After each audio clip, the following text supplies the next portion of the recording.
Greetings, my dear viewer. You're on the channel The Price of Cheating. The channel is for those who appreciate traditional family values and condemn adultery. So be sure to subscribe to the channel. Let's get started. William arrived at his country house on Wednesday morning, around 11 o'clock. It had been a week since he was last here, and his only plan was to gather a few things before leaving again. He assumed that Penelope, his wife, would be at work. As he entered the kitchen to make himself a cup of coffee, he was struck by the sight of handcuffs and duct tape still lying on the table, just as he had left them. A kitchen towel was strewn across the floor, tossed aside after he had wiped his face. The video camera remained on its tripod next to the kitchen table, and the chair he had damaged was still overturned. Instead of brewing coffee, he decided to grab a bottle of Diet Cola from the fridge. "Where have you been?" Penelope rushed into the kitchen, her voice cutting through the air with irritation. William avoided her gaze, remaining silent as he walked past her toward the bedroom to pack his things, but she grabbed his arm. "I want to know where you've been," she insisted, her frustration palpable. He hesitated, turning to face her. This was the woman he had married 24 years ago, the one he had once loved, but now she was the source of his suffering. "Please, just let me go," he whispered. Penelope studied him, but his expression remained indifferent. His eyes were lifeless, almost empty. She released his arm, allowing him to continue. After that, she picked up the handcuffs, duct tape, and towel, carelessly tossing them into the trash. She removed the camera from the tripod, placed it on the table, and folded the tripod before heading to the bedroom.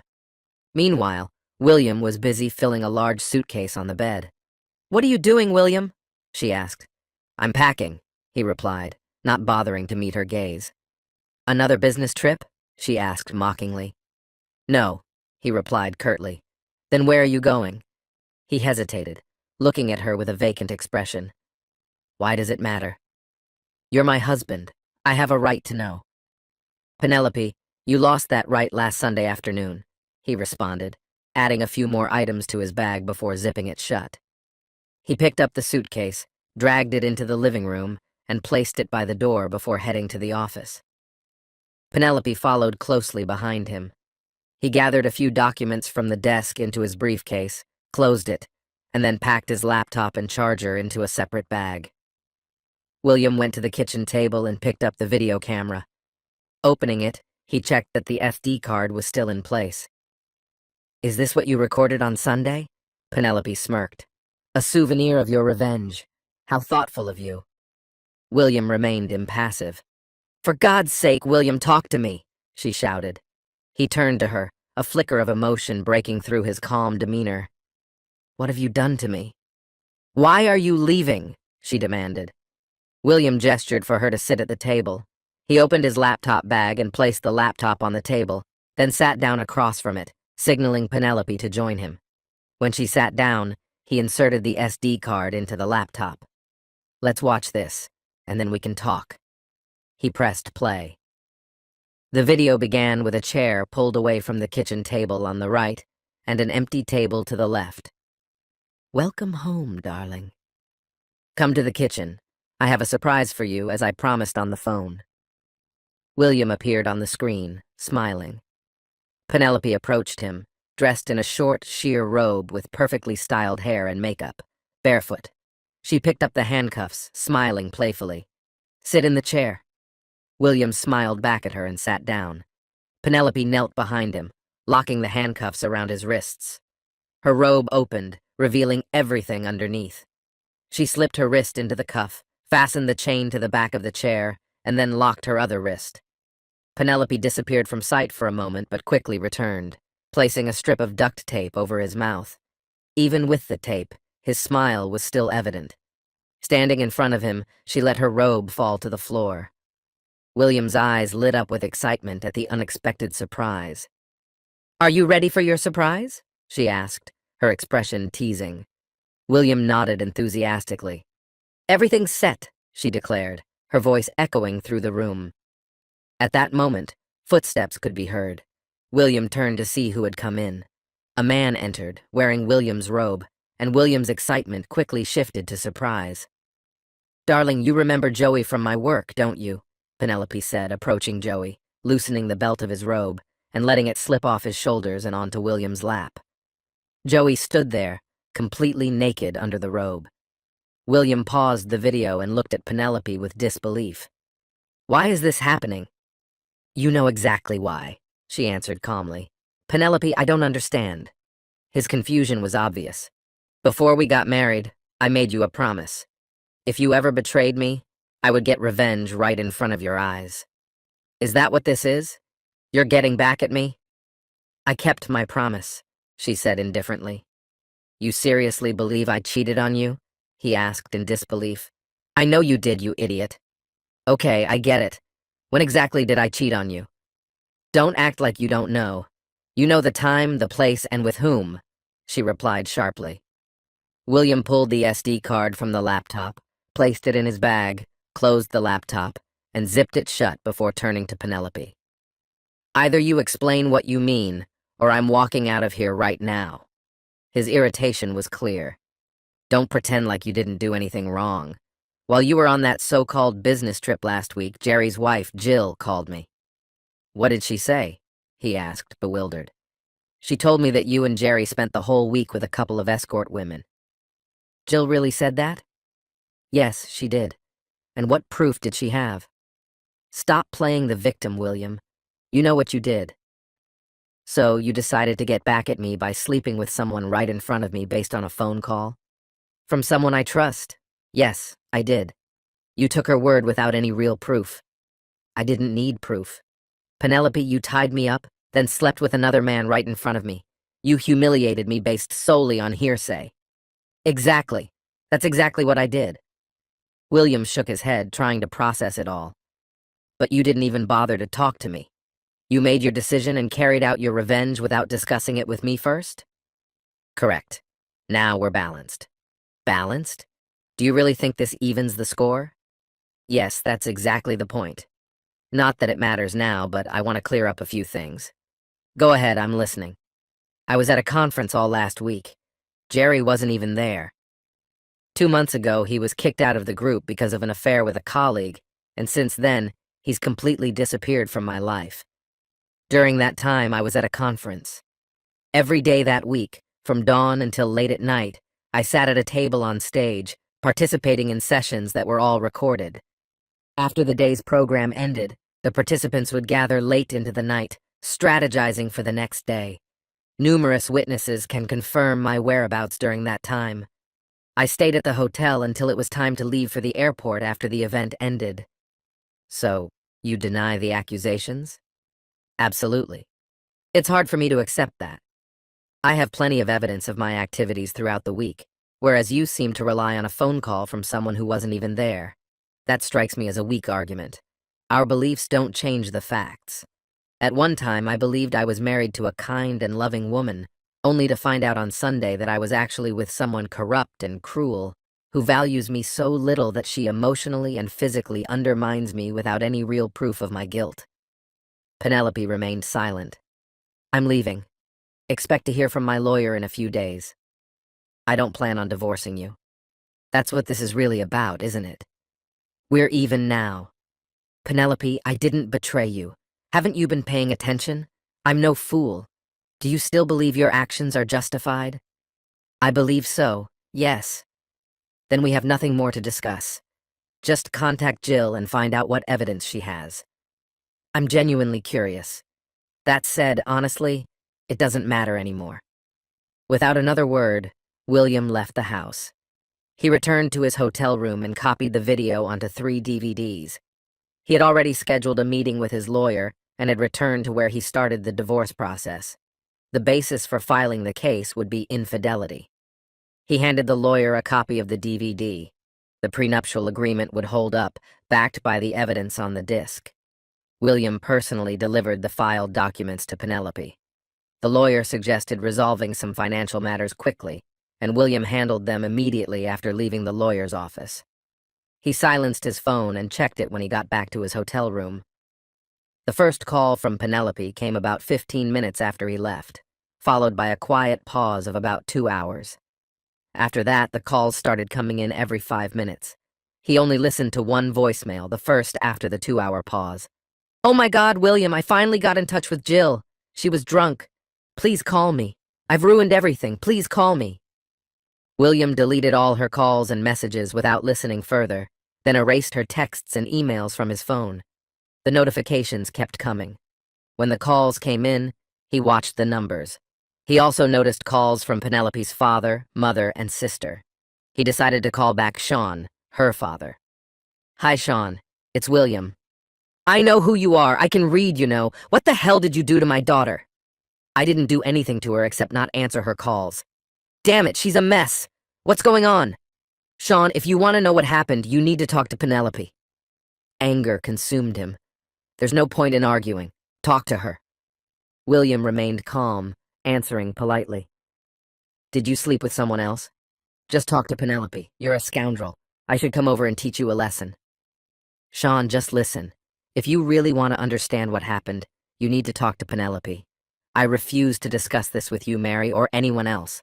Talk to Penelope." "You're a coward. You're really letting her down, aren't you?" "Goodbye, Sean." William hung up. Almost immediately, Sean tried calling again, but William decided to ignore the call. Soon after, her mother, Mary, called. He deleted their voicemails before heading to dinner, then returned to his room for the night. On Thursday morning, he bought a new phone but kept the old one for now. He went to work and decided to take a significant leave. He provided his new number but asked that it be kept confidential. Reaching the outskirts of the city, he rented a small furnished apartment and signed a 1-year lease. Then William stopped by the grocery store to buy food and household supplies. By the end of the day, he had everything set up in his new home. The next morning, his lawyer contacted him. They met at the courthouse, where he signed the necessary documents. After filing the papers, he received a copy to give to Penelope. Although her copy didn't require a signature, the lawyer advised him to have an impartial witness present when handing over the document. William contacted Penelope, and they arranged to meet for lunch at a restaurant they both liked. When Penelope arrived, William was already sitting at a quiet table in the back of the room. She was well dressed, and he noticed that she looked attractive. As she approached, he stood to greet her. Penelope hugged him, but when she leaned in for a kiss, he turned his cheek. Her disappointment became clear as she settled into her seat across from him. "William, I know I made a mistake. I want us to move forward and start fresh." "I agree. It's time to let go of the past." William declined the waitress's offer. It was Lynn, a familiar face. "What would you like to drink?" she asked with a friendly smile. "2 Diet Colas," Penelope replied. "Lynn, could you stay for a moment?" William said, reaching for the divorce papers and handing them to Penelope. "Penelope, these are divorce papers. Lynn is here as a witness to confirm that you've been served." "Thank you, Lynn." Penelope's face turned pale as she looked at the documents. Lynn left to get their drinks.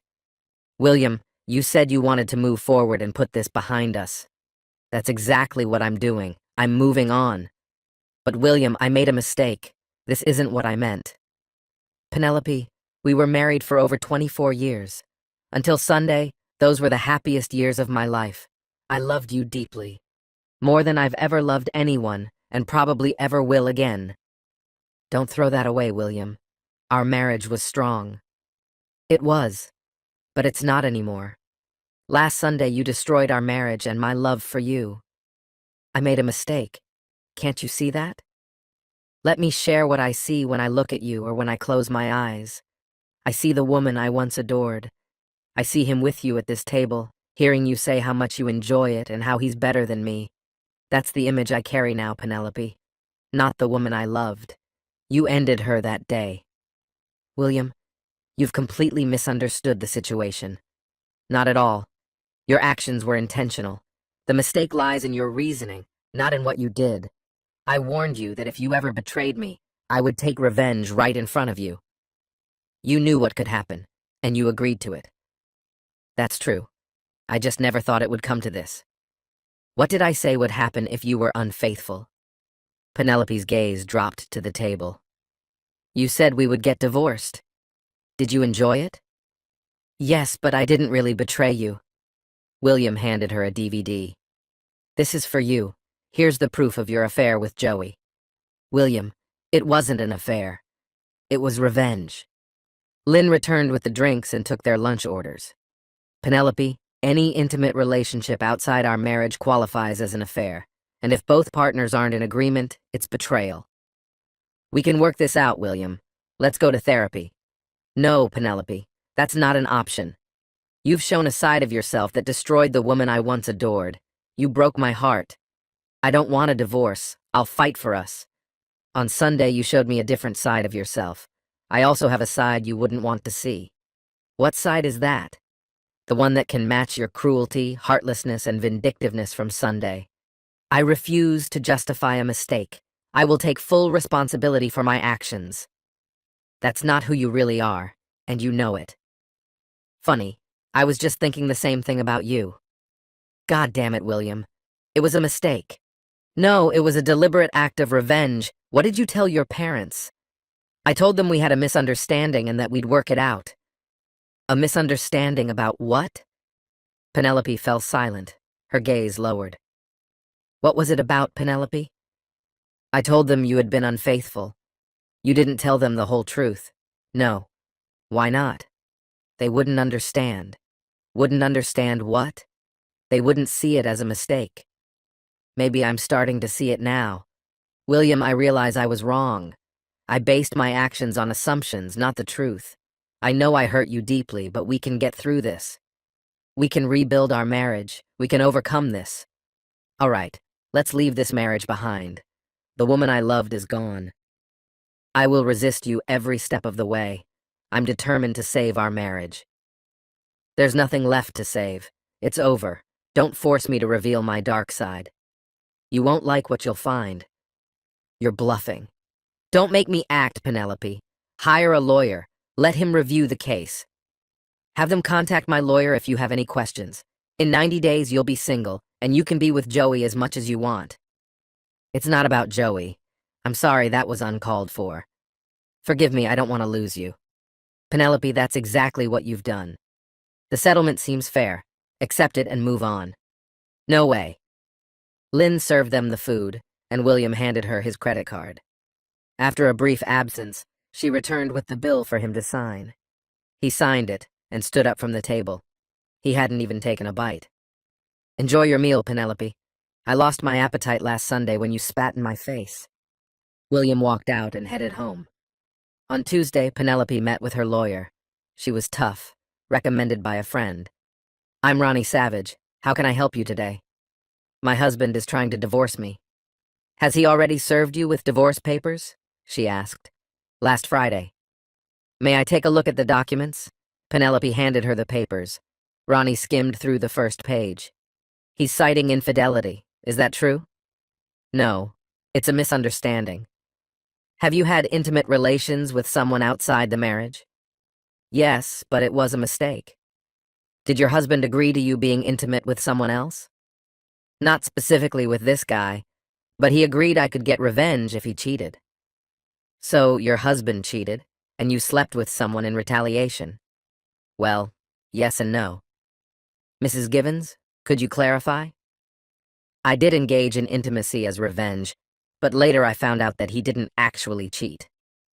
Your husband wasn't unfaithful, but you still sought revenge? That's correct. Mrs. Givens, that's considered infidelity. But I thought he was cheating. What evidence did you have? A friend claimed he was cheating, but it turned out she was wrong. Based on what you've told me, I see a situation where a woman had an affair for revenge based on rumors. Does he have any evidence that you were with another man? Yes. I tied him to a chair and made him watch. Then it's his word against yours. Do you have any material evidence? I recorded the whole thing on video. Do you have a copy of that recording? Penelope pulled out the DVD William had given her on Friday. Can I see it? Penelope nodded. Ronnie inserted the DVD into the player and stopped it after a few minutes.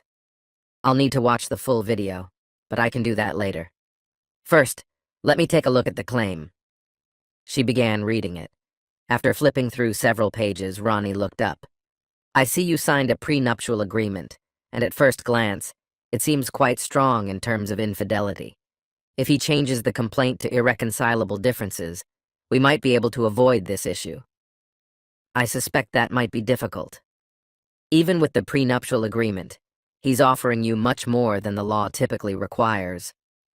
Without the prenup, you could potentially negotiate a much larger financial settlement. I don't want a financial settlement, and I don't want a divorce.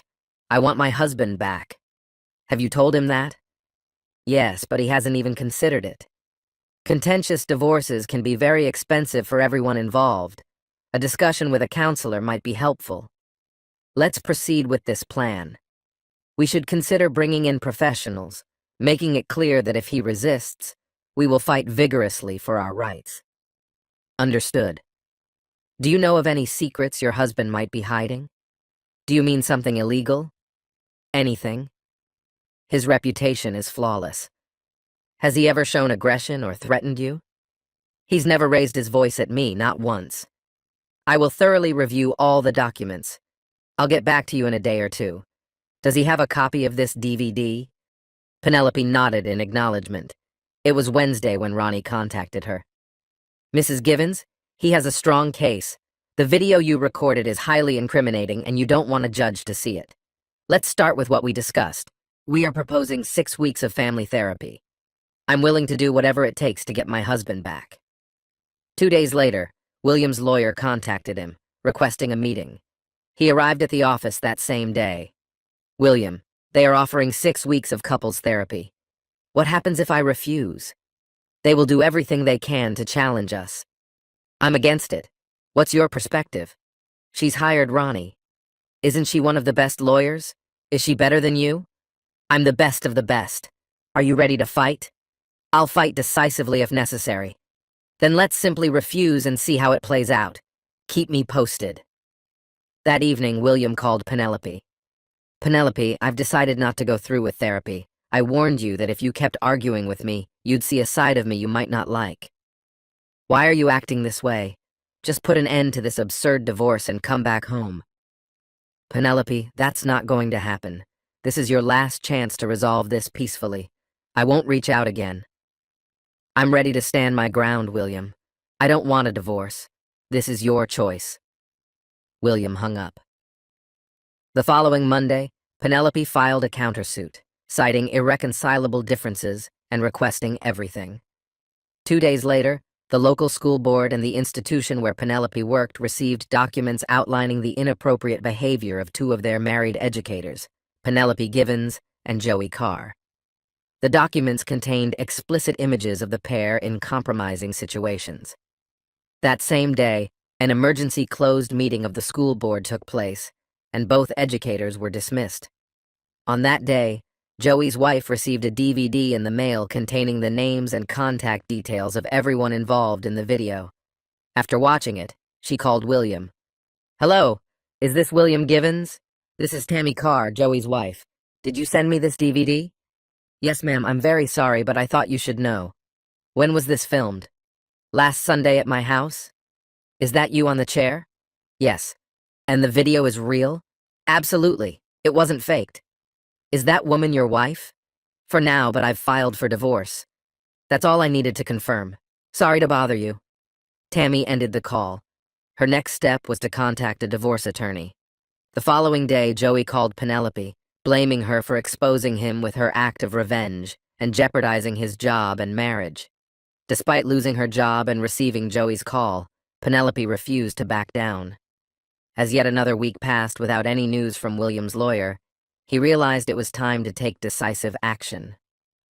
Penelope's family received a DVD in the mail, and after a brief viewing, they began questioning her, expressing their discontent.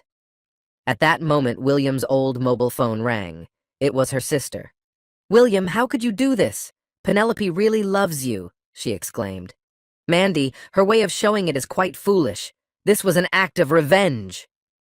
So, she hasn't told you the whole story yet? What story are you talking about? Mandy, I never betrayed her. Someone called her claiming I was untrustworthy and she took it at face value, believing it without question. Is this her idea of revenge? William, you know Penelope isn't stupid, Mandy replied. Then ask her directly. Tell her that if she stops resisting the divorce and allows it to proceed, We can end this. If she continues to fight, things will only get worse. Can you handle that? Have you even watched the DVD? I insisted. I could only manage the beginning. Watch the whole thing, and then decide whether your sister truly loves me. Think about it. I'll do that, but I still think you should try to work things out. Mandy, you've known me since childhood. I'm not a bad person. Please just watch the DVD. All right, I'll watch it. An hour after their conversation ended, Mandy received another call. Oh, William, I'm so sorry. I see everything much more clearly now, but I still need to talk to Penelope. Tell her that if she stops fighting the divorce, everything will be resolved. If she continues to resist, things will only get more complicated. I'll tell her. Mandy arranged a face-to-face meeting with Penelope. After confirming William's version of events, she relayed his warning to her. However, Penelope remained firm in her decision. Mandy then informed their parents of Penelope's actions and William's request to withdraw the counterclaim. That evening, Penelope's parents visited her and collected copies of both legal documents. Sean, a family friend with legal expertise, reviewed the papers and the prenuptial agreement, advising Penelope to consider William's offer and quietly proceed with the divorce court. Nevertheless, Penelope stuck to her decision. Another week passed without word from his lawyer, prompting William to take more drastic measures. Penelope taught Sunday school at the same church her parents attended. Flyers with explicit images of her with another man were distributed to every cell of the church's women's association and to the pastors.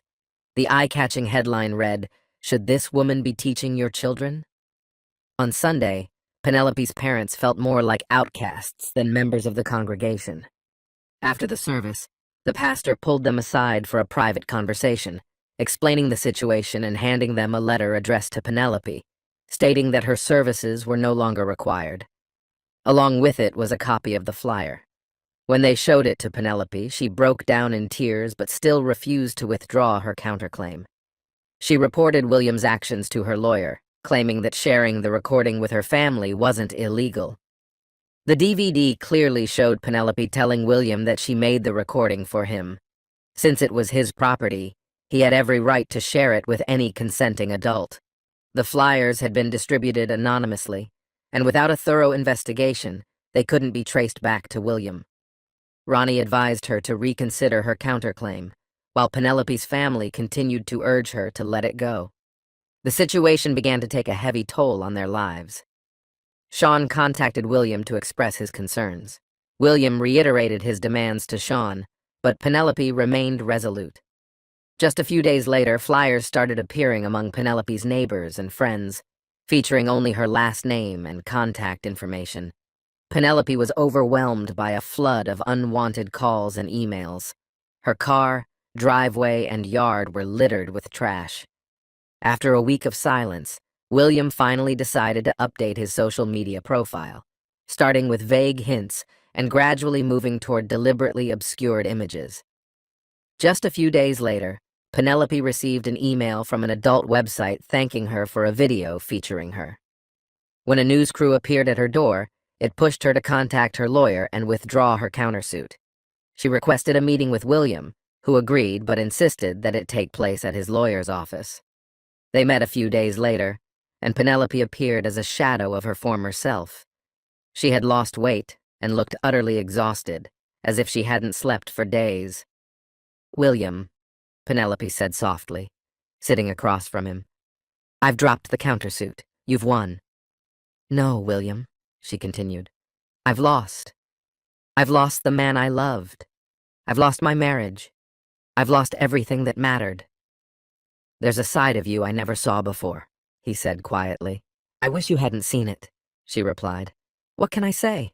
I can't face anyone. Finding a job seems impossible, and staying here is unbearable. Everyone treats me like I'm trash."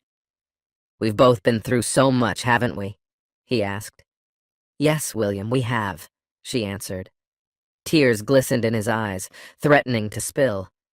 "I know it's too late, but is there any way to fix what I've done other than wishing I could turn back time?" "No, not really," she replied as he stood to leave. Penelope stood up and opened her arms for a final embrace, tears streaming down her face. William hesitated, stepped toward her, but then stopped. Tears rolled down his cheeks. "I can't, Penelope. It would betray the woman I once loved." He lingered for a moment before heading to the door. As his hand touched the doorknob, he turned back to her. "There is one thing that might help," he said quietly. "What is it, William?" she asked, her heart racing. "Just once, you could say, 'I'm sorry.' Just once." With those words, William left the office and walked out of her life. This concludes the story. If you like it, then put your powerful like and subscribe to the channel. Greetings, my dear viewer. You're on the channel The Price of Cheating. The channel is for those who appreciate traditional family values and condemn adultery. So be sure to subscribe to the channel. Let's get started. For the past 7 months, my wife had been deeply involved in an important project. Although it wasn't her initiative, she became the driving force behind it, taking on the responsibility for its success.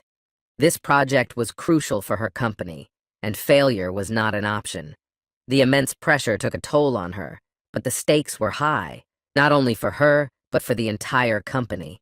The company was on the brink of collapse if the project didn't succeed. Nora was undoubtedly the most educated person in our family. Unlike her, I had worked as a car mechanic since I finished school. After more than 30 years in the field, I remained a mechanic, content with my role.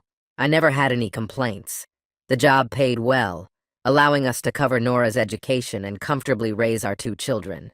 We weren't wealthy, but we lived well enough, and our financial situation was stable. Our children had grown up and moved out, and we managed fine with our combined income. Nora and I married young, and she became pregnant just 2 months after our wedding when we were both 19 years old. In those early years, we lived with my parents. Their house was large, as most of my siblings had already moved out, so it was a good arrangement. It also provided free childcare while Nora continued her studies. Due to 2 pregnancies, her 4-year degree took 6 years. It wasn't easy, but she was determined, and eventually, she earned her degree. I always had a steady job, and when extra money was needed, I could work overtime. After Nora completed her MBA, we moved into our own home. She received offers from several prestigious companies, but most required relocating. While I was open to the idea, Nora preferred to stay close to home, which led her to the company where she continued her career. The salary was decent, but what attracted Nora most was the responsibility and the potential for career growth. She threw herself into her work, tirelessly. A major presentation was scheduled for Thursday at a hotel, and I took a few days off to support her, though my help mainly consisted of preparing meals when she came home. I didn't know much about the corporate world and had no desire to. Business had never interested me. Executives were flying in from across the U.S. for the event. The company covered their travel and accommodation in a luxury hotel, which must have cost a fortune. From what Nora shared, it seemed the company was stretching beyond its financial limits. Her presentation was vital not only for her career, but for the company's future and the livelihoods of its 300 employees. Everything was going smoothly until Tuesday evening, when Nora came home in a new, formal gray suit and white blouse. She spread out her materials and belongings in the guest room. At home, Nora's habits were fairly average, but when it came to work, she was incredibly meticulous. I noticed she had also packed some lingerie, though I didn't ask why.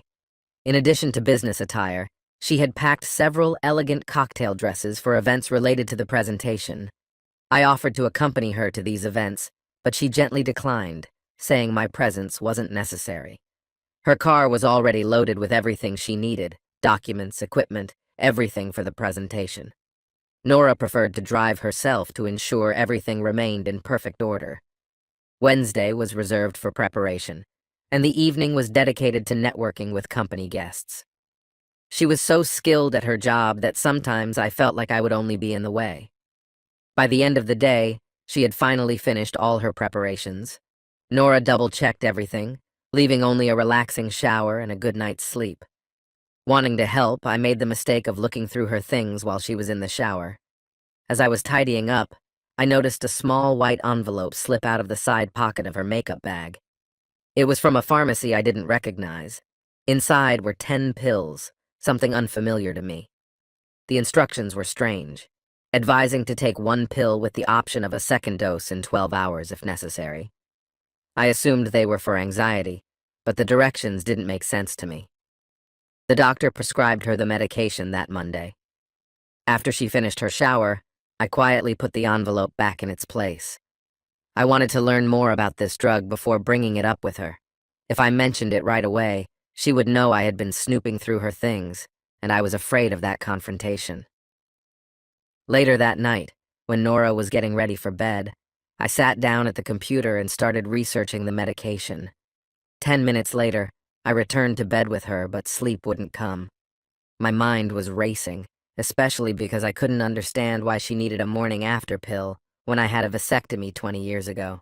The next morning, despite feeling completely exhausted, I forced myself to get up early and went for a long walk, hoping to clear my thoughts. When I got home, I was filled with nervous energy, and I didn't know what to say or do when I saw her again.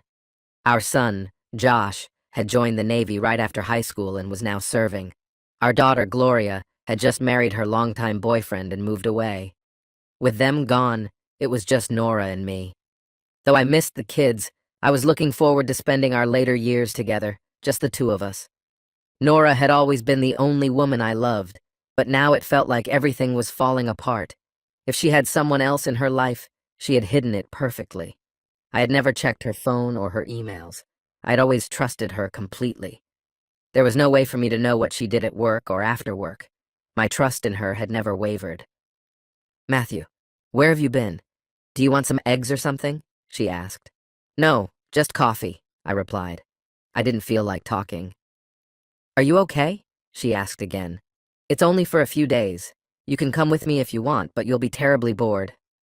"No, I don't want to go," I said. "But I don't like the thought of you leaving. I feel uneasy when you're not around." "That's sweet of you," she said with a smile. "But don't worry, I'll hardly leave the hotel. Today is all about setting up the conference room, and then I'll be busy talking with clients.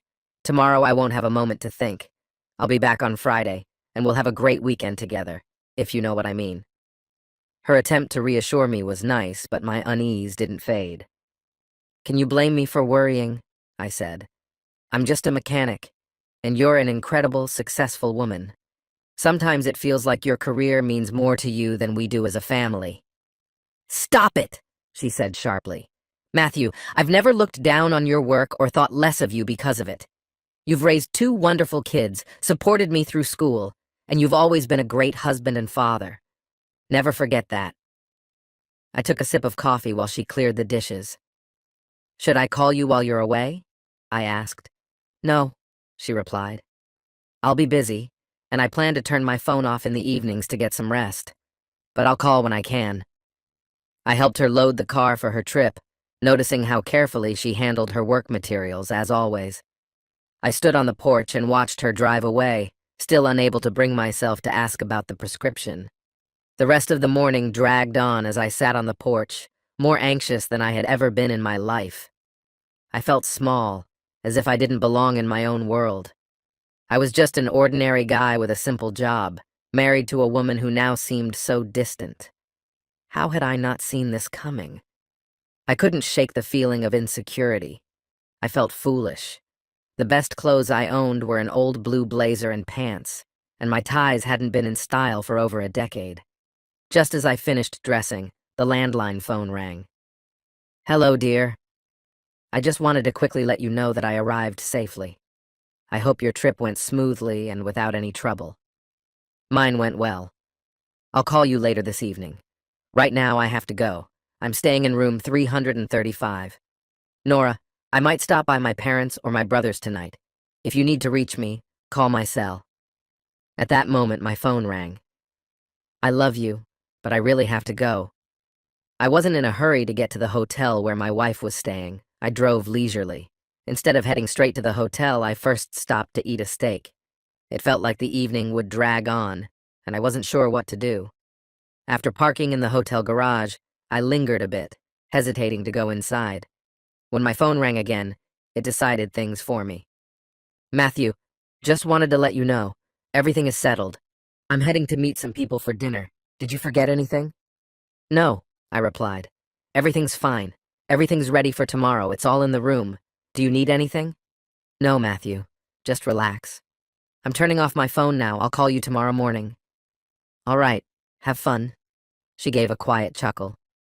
It's not about fun, Matthew. It's work.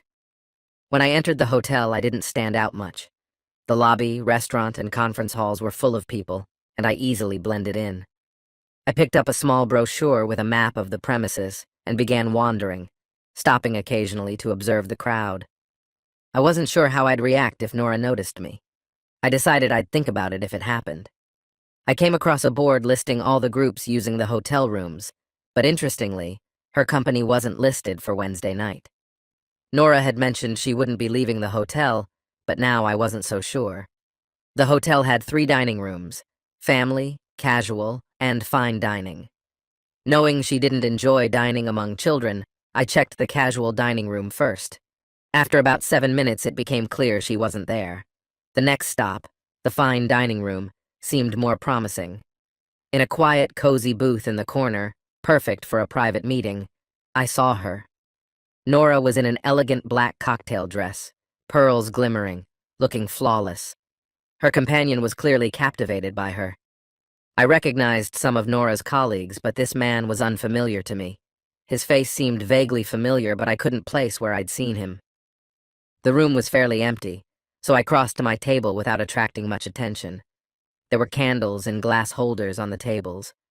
I blew out the candle at my table, telling the waiter it was irritating my eyes. I ordered my usual chicken dish and slowly sipped the coffee the waiter had already refilled 3 times. "Excuse me," I said to the waiter. "The man at that table looks very familiar. Do you know who he is?" "That's Malcolm Eugene Foote," the waiter replied. "He's on the city council. Rumor has it he's planning to run for Congress." "Is that his wife? She's stunning." "No," the waiter shook his head. "I've never seen her before. He usually reserves this table for certain women, if you know what I mean." I smiled knowingly and asked for the bill. I'd never seen Nora so captivated by someone. She was hanging on his every word, as if he were some kind of deity. Their behavior wasn't overtly inappropriate, but the connection between them seemed far from professional or strictly friendly. When I left them, they were already on their 2nd bottle of wine. In that moment, everything clicked into place. Now I understood why she had packed her best lingerie. I found a secluded spot in the hotel lobby, positioning myself so I could observe them without being seen.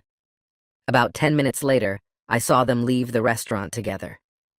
As they moved through the lobby toward the elevator, she was holding his hand. I kept a close eye on the elevator's indicator, tracking the floors. When they got off on the 3rd floor, I felt a brief sense of relief. It seemed like she hadn't taken him to her room. But when the elevator didn't stop on the 5th floor, I realized things were worse than I had thought. This could only mean one thing. She had gone to his room. Just in case I was wrong, I stayed in place for another hour, carefully watching the elevator. People came and went, but she never reappeared. Finally, I retrieved my empty suitcase from the car and headed to the front desk. Even though I showed them proof of our marriage, the staff hesitated to give me the key. Only when they tried calling the room and got no answer did they give in. Once I had the key, I made my way to room 315. At first, I didn't even turn on the lights. I just sat in the dark for over an hour, waiting to see if she would return. When I was certain she wasn't coming back, I started packing all her clothes and personal belongings, leaving nothing behind. I even checked her birth control pills. There were 10 left in the pack. On the dresser, her materials for the next day's presentation were neatly arranged, ready for an important meeting. I packed everything into the suitcase. 24 personalized folders, 20 standard ones, her digital projector, and her laptop. I also took her purse and phone, which she had left in the room. All she had with her was a small clutch and maybe some lipstick. I searched every corner of the room to make sure I didn't miss anything. When I was done, I left her car keys and my wedding ring on the dresser. Besides those 2 items, the room was empty. I took the elevator straight down to the parking garage. Handling 2 suitcases wasn't hard, and within 20 minutes, I was already on the highway, heading north. It was past 3 in the morning, though I hadn't noticed how late it had gotten. A couple of hours later, my phone rang. The hotel's number appeared on the screen. Matthew? Yes? Where are you? I'll be home soon, I replied calmly. Silence filled the line. In sales, they say the first one to speak loses. It felt like an eternity before she finally spoke again. Matthew, I'm sorry. That was all she said before hanging up. She didn't ask any questions. I turned off my phone. By that time, she must have already returned to her room. She had an important presentation that could be pivotal for her career and lead to a promotion. I stored the suitcases in the attic above the garage. Nora never went up there, so she would never find them. But by that time, none of it mattered anymore. I had packed my own things. Like many men, I took pride in my tool collection. I stopped by the store, loaded my tools into the car, and cashed my last check. By the time I finished, the banks had already opened. I didn't need anything complicated. I simply withdrew all the money from my accounts. I had lunch at a cafe. I had enough funds to last for a while, but I knew I'd still need to find a job soon. Nora and I had always shared a love for our work. I knew I'd miss her. I spent several hours exploring new places. Other than that, I didn't have a clear plan for what would come next. Hours passed as I got lost in the calm atmosphere that seemed like the perfect place to relax. By the end of the day, I decided to buy a yearly membership. When the sun set low, I found modest accommodations nearby, an affordable furnished trailer in a small park, which was exactly what I needed. When Monday came, I was determined to find work. A man with carpentry skills can always find a way to earn if he's willing to work. There was no rush. I could stay in the shadows for a while until it was time to renew my license or registration. On Sunday afternoon, I picked up the phone and called Gloria. I figured it would be fair to let her know how things were going, even though Nora had already done that for me. She had confessed everything: how she cheated, how I found out, and how I left. Her actions even cost her the job. I didn't enjoy hearing that she lost her job, but it was the price for her choices. I asked Gloria to pass the information along to Josh the next time they spoke. I promised to stay in touch from time to time, but I didn't reveal my new location. By Monday afternoon, I had already found a job. The job was conveniently located within walking distance from my new home, and I passed by a bar on the way. What more could a man need? I wasn't entirely sure how the pay worked, but they gave me $30 an hour without asking too many questions, and that suited me just fine. I was happy, and so were they. I didn't even have to touch the money I had brought with me. A couple of months went by, and Gloria informed me that Nora had returned to her parents. She didn't have many details, but she was glad to hear I had settled in. Then Josh called me, telling me he was preparing for a cruise. He worked as a technician on an aircraft carrier and tried to explain the details of his job, but it was beyond my understanding. I had never been into technical things. Both Josh and Gloria made an effort not to criticize their mother, and I appreciated that. After that, my life fell into a steady rhythm. Gloria and I spoke at least once a week. Josh and I also started messaging regularly. Gloria kept in touch with Nora, but kept any news about her to herself. Neither Nora nor I had filed for divorce. Meanwhile, I got my driver's license and renewed my registration. Once or twice a month, I stopped by the local bar where I occasionally met women. 2 of them became my regular companions. None of us were looking for anything serious, and that suited everyone involved. Life was good. Over time, thoughts of Nora grew more distant. As time passed, my car started having problems, and that made me realize how long I had been away. One evening, as I sipped my beer, it suddenly hit me. I had been gone for almost 6 years. Despite the time and distance, I maintained close relationships with both of my children. By then, Gloria had given birth to 2 children, and she invited me to visit. Josh nearly married a woman from China but changed his mind at the last minute. I worked 6 days a week, leaving Sunday to recover from Saturday's parties. So, when someone knocked on my door early Friday morning at 7 a.m., I wasn't thrilled. Whoever it was would have to deal with me answering the door half asleep. Opening the door in just my underwear, I noticed that the woman standing there was not impressed.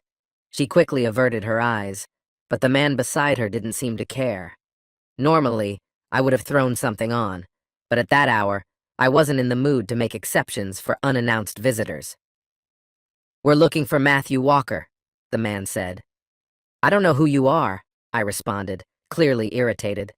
"My name is David Simmons, and this is my wife Marcia. We have a small problem, and we were hoping you could help," he said. "I don't start work this early. If you've got car trouble, you should go to a shop," I snapped. The room filled with tension as a few uncertain glances were exchanged before someone finally broke the silence.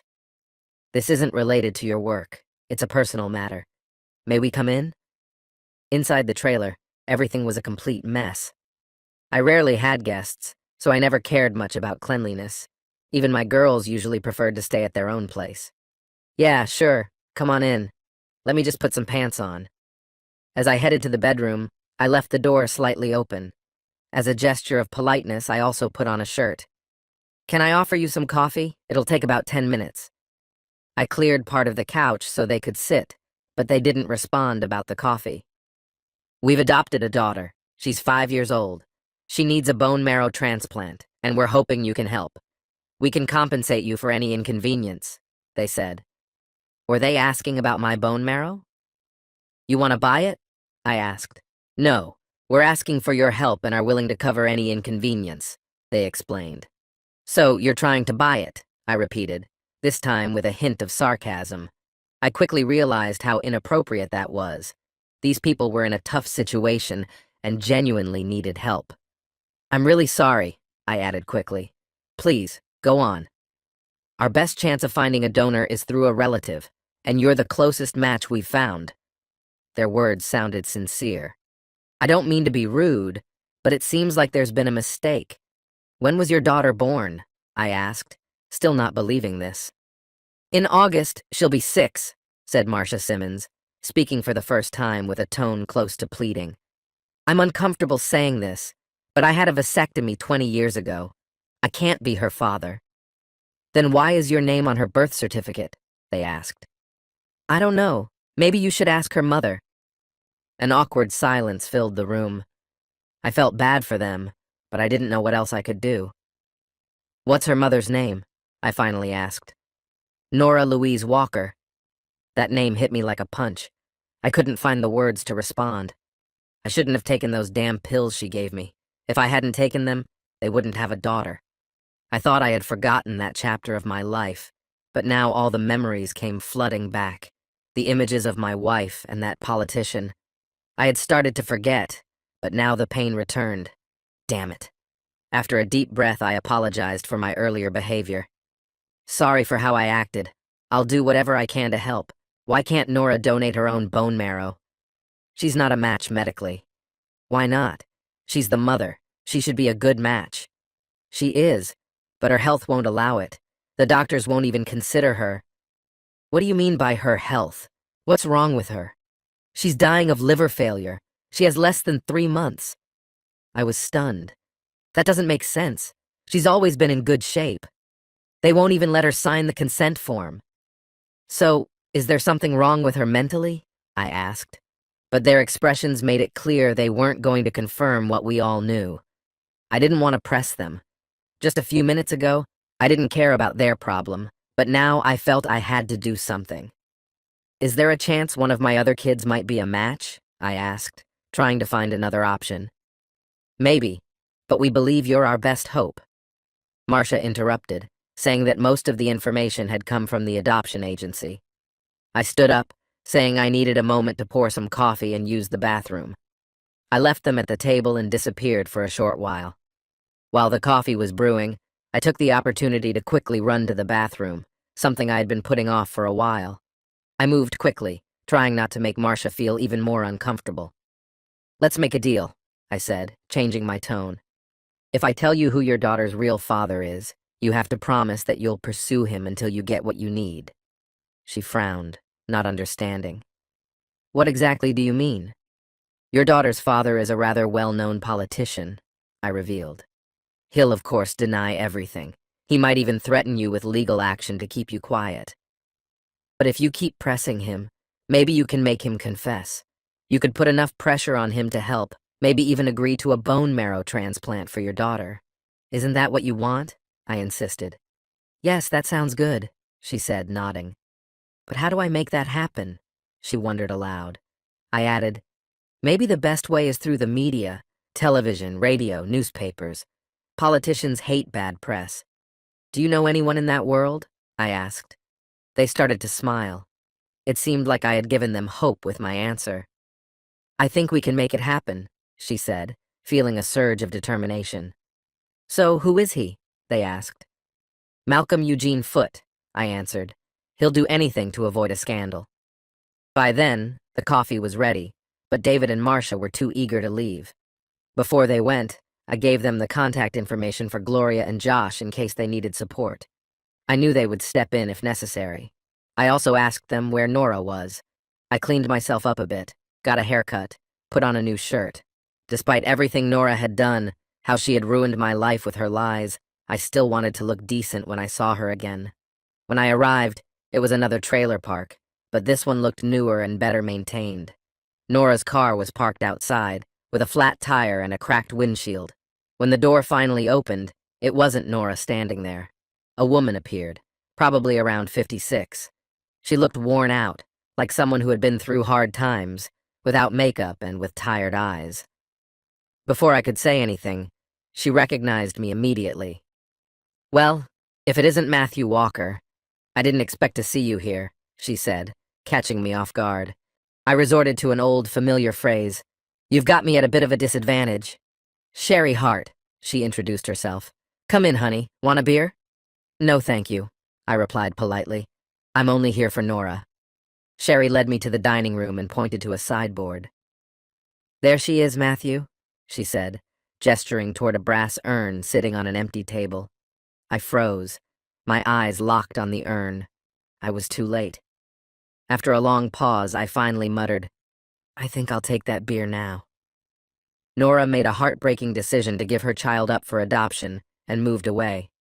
With the severance package she received from the company after losing her job, she managed to buy a trailer. This package included not only part of the company's profits, but also pension contributions and paid vacation time.